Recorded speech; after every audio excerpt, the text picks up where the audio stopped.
Barchaga birdek manzur bo'ladigan lokatsiya Yangi bozor hududi 6-mikrorayon, demak to'g'rimizda Yangi bozor mosti joylashgan. Xuddi shuni yonidagi 5 qavatlik domlarimizda 3-qavatda 3 xonalik remontli xonadonimiz sotuvga qo'yilmoqda. Xonadonning ichki tuzilishini ko'rib chiqamiz. Marhamat.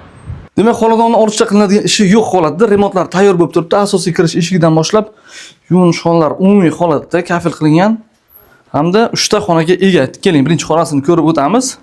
Mehmonxona qilish imkoniyati mavjud, chunki anchagina keng ushbu xonamiz. Demak, radiatorlar o'rnatib qo'yilgan yangilaridan. Keling, ikkinchi xonamizni ko'rib o'tamiz. Ikkinchi xonamiz yotoqxona qilishga mos. Uchinchi xonamizda esa menimcha siz yana bitta kichik zal qilib qo'yasiz. Agar bolalaringiz bo'ladigan bo'lsa, bu xonani bolalarga bergan holatda o'ziz mana bu uchinchi xonamizni kattalar yotoqxonasi qilsangiz bo'ladi.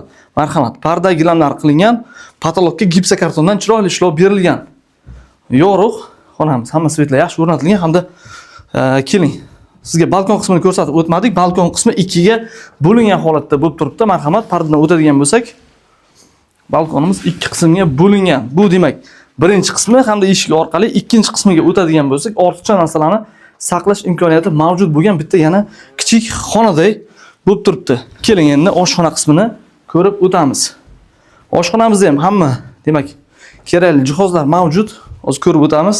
Uzun koridor bo'ylab keladigan bo'lsak, bu yerda oshxona qismida gaz plitalarimiz, kuxonli garnituralar o'rnatib qo'yilgan, santexnika ishlar qilingan. Mana bu yerda kirmashinkani o'rnatish uchun sharoitlar yaratilgan hamda xolodilnikni mana shu yerda o'rnatib qo'ysangiz bo'ladi, rezitkalari qilingan. Lokatsiya biroz qimmatroq, chunki Yangi bozor Navoiy shahrining markazi hisoblanadi. Yangi bozor mostini yonidagi 5 qavatli domlarning 3-qavatda joylashgan. Qavati ham yaxshi, 3 xonadan iborat. Demak, remontlari ham ko'rib turibsizlar, tayyor holatda 698 million so'mdan sotuvga chiqaramiz. Kimga ma'qul keladigan bo'lsa, barakasiga ozgina o'tib beriladi. Ipoteka qilish imkoniyati bor. Bosh to'lovga pulingiz bo'ladigan bo'lsa, pastda to'lov ma'lumot uchun o'zimizda raqamlarimizni qoldiramiz. Navoiy uy baraka YouTube kanaliga obuna bo'lsalaringiz, yaxshi xonadonlarni, yaxshi lokatsiyadan e'lonlarini YouTube kanali orqali doimo ko'rib borasizlar.